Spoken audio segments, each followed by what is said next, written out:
Good morning guys. So update tayo po ngayon dito sa aming kapitbahay here in Jabalus. So this is the updated now for develop in the new company under of the NEOM. Yeah, so very very fast after that excavations, the run of the 6 months. So now it's here, the skeleton building now. Yeah, so yan na po yung updated na, halos kaunti na lang po yan.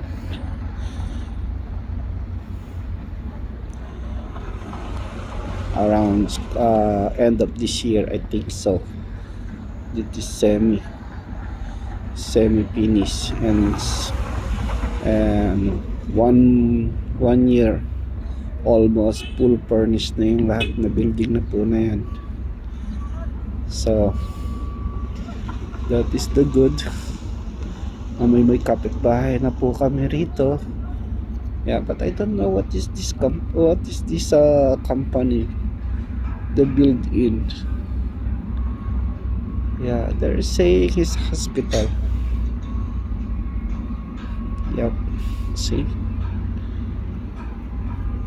look at that. So until to there in the laydown, there's the laydown area. Yep, this is the laydown area. So look at that excavation, very strong and fully.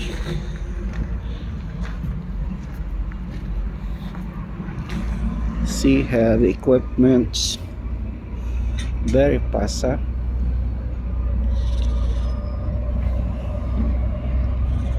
almost there.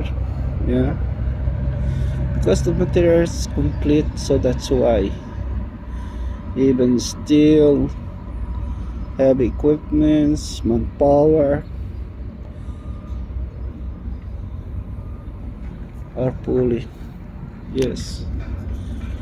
Okay guys, thank you for watching. Please like and share and comment. Thank you. Have a good day. Bye bye.